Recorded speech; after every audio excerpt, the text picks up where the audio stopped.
पोल आए तो नैरेटिव ये गढ़ा जाने लगा कि 62 से कोई पार्टी कितना नीचे जाएगी। तो ओझा सर ने सबसे पहले मान लिया कि हार तय है। ये रात में ही ओझा ने वीडियो जारी कर दिया कि मुस्लिम वोट जो कांग्रेस का एक छत्र था वो एकाएक आम आदमी पार्टी का हो गया। तो कुछ परसेंट वोट के इधर से उधर सीधे हो जाने से बड़ा फर्क पड़ता है कि मुस्तफाबाद वाली सीट बीजेपी आगे दिखाई दे रही है। कमाल की बात यह है कि अमानतुल्लाह खान पीछे चल रहा है। नमस्कार, कैसे हैं आप? 27 साल बाद दिल्ली में बीजेपी का वनवास खत्म हुआ है। कमाल की बात यह है कि 11 साल से इस नेशनल कैपिटल में नरेंद्र मोदी की प्रचंड बहुमत की चुनी हुई सरकार है और ये कायदे से सबसे अपमानजनक कंडीशन मोदी के लिए था कि नेशनल कैपिटल में वो अपनी मन का नहीं कर पा रहे थे। राष्ट्रीय राजधानी में एक भरोसा, एक ब्रांड मोदी के सामने खड़ा था अरविंद केजरीवाल के रूप में, और यह माना जाने लगा था कि सचमुच यदि मोदी इस देश में ब्रांड है तो केजरीवाल भी दिल्ली में ब्रांड है। दिल्ली राष्ट्र की राजधानी है और इस राष्ट्र की राजधानी में एक ऐसा व्यक्ति बैठा हुआ था जो झूठ और मक्कारी के आधार पर सांसें रोके हुए था। जब एग्जिट पोल आए तो नैरेटिव ये गढ़ा जाने लगा कि 62 से कोई पार्टी कितना नीचे जाएगी। ये तमाम चीजें जब हम लोग लगातार विश्लेषण में कहते रहे कि कैसे कैसे इतिहास गवाह है कि 1984 में जो राजीव गांधी की सरकार 425 सीट के साथ थी वो 189 पर अटक कर रह गई। कई राज्यों का इतिहास है कि कैसे नेस्त नाबूद हो गई सल्तनत, लेकिन फिर भी चूंकि दिल्ली राष्ट्रीय राजधानी है और अरविंद केजरीवाल एक ब्रांड रहे, उस अरविंद केजरीवाल का खात्मा होना। लगातार हमारा यह मानना रहा कि पूरा गैंग जो 5-6 महत्वपूर्ण हैं, मूल रूप से 3 के लिए तो हमने कहा ही था कि तीनों हारेंगे। केजरीवाल भी आगे पीछे चल रहे हैं। खुद उस ब्रांड का अपनी जगह पर पस्त होना मायने रखता है। प्रधानमंत्री मोदी ने केजरी गैंग को आपदा कहा था और दिल्ली आपदा से मुक्त हो गई। सुबह सुबह दिल्ली आपदा से मुक्त हुई, लेकिन सबसे ज्यादा ट्रेंड आज की तारीख में कर रहे हैं अवध ओझा। अवध ओझा जो एक टीचर से केजरी गैंग में शामिल हुए थे। दरअसल अवध ओझा ने परिणाम शुरू होने से पहले, काउंटिंग शुरू होने से पहले ही हार स्वीकार कर ली थी। यह सबसे बड़ी बात है। ओझा सर का बोझा बन गया, अपना चरित्र हनन करवा लिए, अपनी सारी साख मिटा लिए। माना जा रहा है कि अवध ओझा ने केजरीवाल को करोड़ों रुपए दिए हैं चंदा के रूप में। और अवध ओझा चूंकि मोटा माल कमाए, कोचिंग सेंटर इस देश में कमाई का सबसे बड़ा साधन बन गया था। अवध ओझा राजनीतिक एक तरह से वजूद पाने के लिए लगातार बीजेपी से टिकट पाने के लिए संघर्षरत थे, लेकिन बीजेपी से जब टिकट नहीं मिला तो ओझा ने सत्ता आम आदमी पार्टी का शरण लिया और उस पटपटगंज से दांव लगाए जहां से मनीष सिसोदिया लगातार जीत रहा था। मनीष सिसोदिया आखिरी बार कुछ 100 वोटों से जीत पाए और ऐसा लगा कि हारते हारते जीते मनीष सिसोदिया, अब की बार तिहाड़ रिटर्न है तो हार तो तय है। इसलिए अवध ओझा को वहां से लड़ाया गया, क्योंकि पूर्वांचल के वोट वहां थे। अवध ओझा चुनाव लड़ने आए। अवध ओझा ताल तो गजबे ठोक रहे थे, लेकिन आपको आश्चर्य लगेगा कि काउंटिंग शुरू होने से पहले रात में ही उन्होंने हार स्वीकार कर ली और एक वीडियो भी जारी कर दिया। जरा इसको देखिए। और ये वजह बहुत बड़ा है कि अवध ओझा केजरीवाल से ज्यादा ट्रेंड कर रहे हैं। आप सुनकर के चौंक जाएंगे कि आमतौर पे पॉलिटिकल पार्टी ऐसा करती नहीं। मैं सभी कार्यकर्ताओं को, सबको हाथ जोड़कर धन्यवाद कहना चाहता हूँ, सहृदय से धन्यवाद करना चाहता हूँ। आप खुशहाल रहें, आपका परिवार खुशहाल रहे, आपके बच्चे खुशहाल रहे। आपने कंधे से कंधा मिलाकर हमारा साथ दिया, हमारे साथ खड़े रहे, हर सुख दुख में खड़े रहे, और मैं भी आपके साथ हर सुख दुख में खड़ा हूँ। उसके बाद मैं पटपटगंज की जनता को भी सहृदय से धन्यवाद देता हूँ कि पहली बार मेरी राजनीतिक धारा की शुरुआत हुई और जनता ने मुझे भरपूर प्रेम दिया, भरपूर सहयोग दिया। इसके लिए मैं हमेशा आपका रेडी रहूंगा। आप में से जिसको भी लगता है कि आपके बच्चे की पढ़ाई नहीं हो पा रही है, आपके बच्चे को दिशा नहीं मिल पा रही है, तो E40 वेस्ट विनोद नगर अंबेडकर पार्क के सामने आप कभी भी आ सकते हैं। सभी लोगों का सहृदय से धन्यवाद। जय हिंद, जय भारत। जय हिंद साथियों। अब चेहरा देखिए, शब्द देखिए अवध ओझा के, और यदि आप ट्विटर पे जाएंगे तो अवध ओझा सबसे ज्यादा ट्रेंड कर रहे हैं। तो ओझा सर ने सबसे पहले मान लिया कि हार तय है। ये रात में ही ओझा ने वीडियो जारी कर दिया। भले ही कुतर्क करते हुए आम आदमी पार्टी के प्रवक्ता ताल ठोकते हुए नजर आए, लेकिन अवध ओझा ने सबसे पहले इस बात को स्वीकार कर लिया कि वो मैदान हार चुके हुए हैं। वीडियो, लेकिन अब हालात ऐसे हैं कि कई लोग मुझे बाहर के देशों से, ऑस्ट्रेलिया से हमारे व्यूअर्स, न्यूजीलैंड से व्यूअर्स बहुत सारे पैमाने पर कह रहे थे कि फलाना तो कह रहा है कि आम आदमी पार्टी की सरकार बन रही है, कुछ सो कॉल राष्ट्रवादी भी कह रहे हैं। तो बड़े संख्या में लोग परेशान थे। तो हमने एक फोटो, एक स्क्रीनशॉट्स लिया।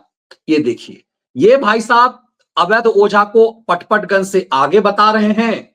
हाँ, ओखला से बीजेपी मनीष चौधरी, अमानतुल्लाह खान, ये देखिए, ये लगातार सब अलगे रुख अख्तियार किए हुए हैं। बीजेपी 24, आम आदमी 35, कांग्रेस पार्टी 1। आका कांग्रेस पार्टी का चैनल है और एक सीट हिम्मत करके, जबकि वो भी कांग्रेस पार्टी भी 0 पर है। तो ये भी ताल ठोके हुए भाई अभी तक कि 24 बीजेपी और 35 आम आदमी पार्टी। तो ऐसे नैरेटिव गढ़ा जाता है, ऐसे खेल किया जाता है। तो किस स्तर तक लोग कहां तक जाते हैं कि आखिर समय तक, अभी अभी का मैंने स्क्रीनशॉट लिया तो ये अलग ही राग अलाप रहा था, सबसे अलग हट करके, इलेक्शन कमीशन के चीजों को झुटला करके, तमाम चीजों को, जबकि हालात एकदम से बदल चुके हुए हैं। 50 के इर्द गिर्द बीजेपी लगातार घूमती हुई नजर आई, लेकिन ये सब अलग ही अपना अपना राग गाते रहे। अब जरा सा देखिए कि इसी समय में जब तमाम चीजों की पॉलिटिकल पार्टियों का अलग अलग आ रहा है, मैंने अलग अलग पार्टियों पे जाकर के देखा कि कहां क्या चल रहा है। 44-26 है ना, 44-26, ये सुबह से जो ट्रेंड करा 50-19 अप्स एंड डाउन होते रहे, लेकिन कभी भी आम आदमी पार्टी आगे दिखाई नहीं दी, कभी भी आम आदमी पार्टी रेस में नहीं दिखाई दी। जब मैं अवध ओझा तो रात में ही स्वीकार कर लिया था हार, लेकिन फिर भी कुछ लोग अवध ओझा को जितवा रहे थे। आज मुझे याद आता है कि आज यदि पाड़ा गैंग, यदि ये एनडीटीवी पन्ना जैन्स राय के चेलों का होता तो अभी किस कंडीशन में होता। लेकिन महत्वपूर्ण ये है कि 27 साल के बाद दिल्ली में जो वनवास खत्म हुआ बीजेपी की, उसकी वजह क्या है? क्या सिर्फ नरेंद्र मोदी हैं? तो नरेंद्र मोदी तो ब्रांड 2014 से हैं। 2014 में जब दिल्ली में ही एक तरह से सत्ता के खिलाफ एक मूवमेंट शुरू हुआ, तो 2014 में ही बीजेपी की सरकार बन जानी चाहिए। जब 7 के 7 लोकसभा सीट बीजेपी को मिले, तो विधानसभा में 2015 में 70 में 67 सीट अरविंद केजरीवाल को आ गए। दरअसल अरविंद केजरीवाल एक ब्रांड बनकर के सामने आया, अरविंद केजरीवाल एक उम्मीद बनकर सामने आया कि लीग से हटकर राजनीति करेगा, आम आदमी है, एक अवसर देना चाहिए। तो जो लोग लोकसभा में बीजेपी को वोट करते थे, उसमें भी बड़ी संख्या में लोगों ने केजरीवाल को वोट किया। और सबसे बड़ा जो एक बदलाव था, जो सबसे बड़ा एक नैरेटिव ये था कि मुस्लिम वोट जो कांग्रेस का एक छत्र था, वो एकाएक बीजेपी का, आम आदमी पार्टी का हो गया। तो कुछ परसेंट वोट के इधर से उधर सीधे हो जाने से बड़ा फर्क पड़ता है। तो मुस्लिम वोट जो दिल्ली में रहे, वो पूरा का पूरा मुस्लिम वोट 2015 में शिफ्ट कर गया आम आदमी पार्टी को, और वो शिफ्ट होता रहा 2020 में भी। 2025 में पहली बार मुस्लिम वोट बंटता हुआ नजर आया। अमानतुल्लाह केजरी गैंग और असउद्दीन ओवैसी ने 2 सीट पे उम्मीदवार खड़े किए, तो आप कह सकते हैं 2 सीट हुआ। लेकिन कांग्रेस दिल्ली में चुनाव लड़ती हुई नजर आई। कांग्रेस मूल रूप से मुस्लिम बहुल इलाके में ही सिर्फ चुनाव लड़ती हुई नजर आई। तो एकदम से साफ हो गया कि कांग्रेस कहीं ना कहीं फाइट में है, लेकिन मुस्लिम बहुल इलाके में, क्योंकि मुसलमानों की नजर में कांग्रेस, अरविंद केजरीवाल की छवि गिरती चली। अरविंद केजरीवाल मुस्लिम वोट दिल्ली में कभी भी केजरीवाल को मन से वोट नहीं किया, कभी भी केजरीवाल के लिए मन से वोट नहीं किया, मजबूरी में वोट किया। और 2025 के चुनाव में केजरीवाल ने अपने आप को बड़ी चालाकी से, बड़ी धूर्तता से तुष्टीकरण के राजनीति से खुद को अलग कर लिया। उसे तुष्टीकरण की राजनीति से कोई लेना देना नहीं है, लेकिन तुष्टीकरण का वोट उसे चाहिए। उसका अमानतुल्लाह खान उत्पात करता रहा, लेकिन केजरीवाल ने अपने आप को तुष्टीकरण के वोट से अलग कर लिया। इसका गुस्सा तुष्टीकरण के वोट को था कि ये आदमी हमें निग्लेक्ट कर रहा है, और यही वजह है कि आम आदमी पार्टी से को ना चाहते हुए, मतलब बीजेपी को से घोर नफरत करते हुए भी लोगों ने वोट केजरीवाल के बदले, ये जानते हुए कि फाइट में कांग्रेस कहीं नहीं है, कांग्रेस को कुछ मुस्लिम सीटों पे बढ़त होती हुई नजर आई। लेकिन सबसे हम बात की, दिल्ली के चुनाव ने एक बार फिर से, इस बदले माहौल ने एक बार फिर से जो एंटी हिंदू एजेंडा इस देश में चलता था उसको खत्म कर दिया। उसका सबसे बड़ा परिणाम उस मिल्कीपुर सीट से आप ले सकते हैं, जिस मिल्कीपुर में, मिल्कीपुर का जो एक राजा हुआ करता था, जिसके लिए हमने देखा कि कैसे ये मिल्कीपुर का अपने आप को मिल्कीपुर का राजा कहा करता था। मिल्कीपुर का राजा जो बन रहा था, उसकी ऐसी दुर्गति हुई, जो राम जी के पट्टा को उतार करके जिसने कहा था कि नहीं नहीं हमारा इससे क्या लेना देना, हमारा राम से क्या लेना देना, हमारी तो अपनी विचारधारा है, ऐसी बातें, वो एकाएक हनुमान भक्ति करता हुआ नजर आया। लेकिन चुनाव परिणाम के बाद से पहले ऐसा क्या हुआ कि आगे की राजनीति इन सबको अब समझ में आने लगी। तो दिल्ली से नहीं, आप मिल्कीपुर से आपको दिल्ली का बहुत बड़ा मैसेज आएगा। ये व्यक्ति आपको याद होगा, इसने कुछ मिल्कीपुर जो मर्यादा पुरुषोत्तम राम की नगरी में आता है, मिल्कीपुर विधानसभा क्षेत्र, आज मतगणना शुरू है। मुझे शिवतुल्य मतदाताओं पर, प्रभु श्री राम की कृपा पर, हनुमान जी की कृपा पर, माँ सरयू माई की कृपा पर और हमारे नेता माननीय अखिलेश यादव जी की कृपा पर यकीन और विश्वास के साथ मैं कह सकता हूं और कह रहा हूं कि भारतीय जनता पार्टी ने यूं तो बेईमानी का पूरा रिकॉर्ड तोड़ दिया गया। विधानसभा उपचुनाव मिल्कीपुर जो मर्यादा पुरुषोत्तम राम की नगरी में आता है, अब देखिए, इसको मर्यादा पुरुषोत्तम राम भी याद आने लगे, मर्यादा पुरुषोत्तम राम की नगरी भी आने लगी और मर्यादा पुरुषोत्तम पर यकीन भी होने लगा। ये बदलाव है।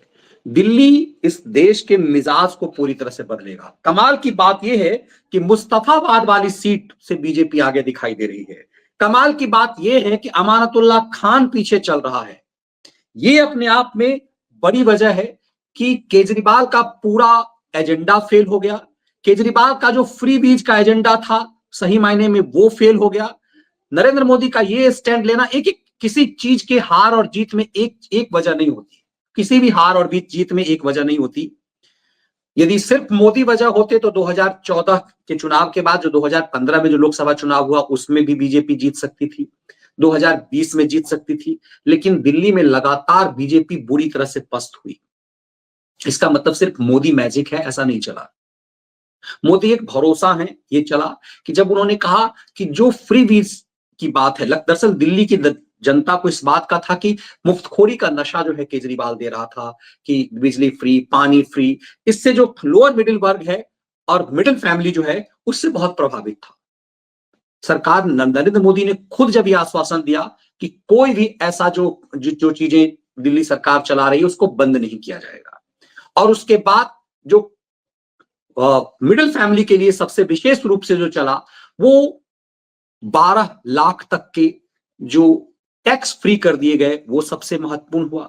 8वां वेतन आयोग, क्योंकि नेशनल कैपिटल में मिडिल फैमिली के लोग ज्यादा हैं, गरीब गुरबे कम हैं देश के दूसरे हिस्से की अपेक्षा, क्योंकि राष्ट्र की राजधानी है, ज्यादातर लोग बाहर से आए हुए हैं, नौकरी पेशागत लोग हैं, तो आमदनी उनकी अपनी है। इस वजह से दिल्ली में मिडिल फैमिली का एजेंडा जबरदस्त चला, और ये लगातार जो एक नैरेटिव बन रहा था कि बीजेपी के लिए विपक्ष ये बनाया हुआ था कि मिडिल फैमिली के खिलाफ है, और सो कॉल्ड राष्ट्रवादी भी इस बात को कहते थे कि बीजेपी मिडिल फैमिली के लिए नहीं सोचती।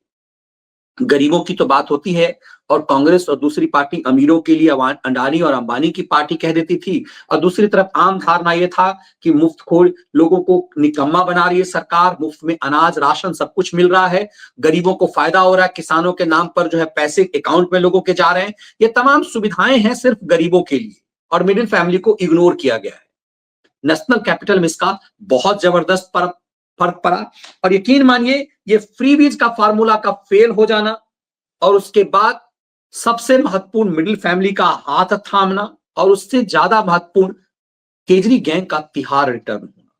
दरअसल सच ये मानिए कि 2020 में जब के दंगा के बाद भी केजरीवाल की छवि खराब नहीं हुई थी, लेकिन शराब माफियागिरी में केजरीवाल का जेल जाना उसकी तबाही लेकर गया। असली वजह यही है, केजरीवाल का जेल जाना, सरकार हिम्मत नहीं उठा पा रही थी कि केजरीवाल को अरेस्ट किया जाए, क्योंकि केजरीवाल ने जो एक आवरण ओढ़ा था उससे आमतौर पे लोगों को लगता था केजरीवाल को गिरफ्तार किया जाए, लेकिन केजरीवाल को छूने से सरकार डरती थी।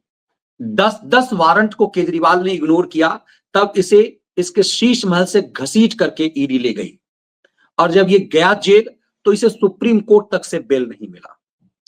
ये अभिषेक मनु सिंघवी की ताकत थी जिसके वजह से केजरीवाल बाहर आया, वरना यदि अभिषेक मनु सिंघवी जैसे पावरफुल लॉयर नहीं होते तो केजरीवाल जैसे लोग अभी जेल में ही सड़ रहे होते।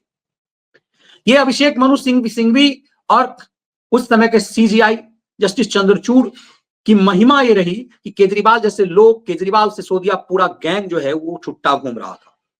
आम आदमी को इस बात का भरोसा हो गया कि केजरीवाल ने अपनी पावर को दिखा करके, केजरीवाल अपनी ताकत को दिखा करके बाहर आया है। केजरीवाल शराब माफियागिरी में अंदर रहता और आम आदमी का इस पर ये भरोसा बढ़ता चला गया कि केजरीवाल ईमानदार कतई नहीं है। दरअसल केजरीवाल की साख उसके तिहाड़ जाने से, सुप्रीम कोर्ट द्वारा लगातार बेल नहीं मिलने की वजह से प्रभावित हुआ और जिस तरीके से लीक से हटकर केजरीवाल को बेल मिली, जमानत मिली थी, वो एक वजह इसकी साख को खत्म कर देने वाला था। तो सबसे महत्वपूर्ण ये रही कि केजरीवाल के ऊपर जो एक दाग लगा तिहाड़ जाने की वजह से, वो उसकी तबाही की सबसे बड़ी वजह है। बाकी की वजह तो सपोर्टिंग है, हर वजह की अपनी भूमिका होती है, लेकिन केजरीवाल का शराब माफियागिरी में अंदर जाना, पूरी गैंग का अंदर जाना और उसके बाद झूठ और मक्कारी का खेल करना, ये सबसे ज्यादा प्रभावित कर गया। अब आगे आगे देखिए होता है क्या। इस पूरे परिणाम में कम से कम इतना साफ हो गया कि 27 साल बाद नेशनल कैपिटल में बीजेपी की सरकार बन रही है, डबल इंजन की सरकार। सबसे ज्यादा दुर्गति, पूरे देश के हालात सुधर रहे थे, लेकिन सबसे ज्यादा दुर्गति दिल्ली की हो रही थी। अब नेशनल कैपिटल देश के साथ आगे बढ़ पाएगा। उम्मीद करते हैं राष्ट्रीय राजधानी, देश भारत की राष्ट्रीय राजधानी दुनिया के लिए मिसाल बन पाएगा और केजरीवाल से मुक्ति काम आएगा। बहुत बहुत धन्यवाद आप सबका।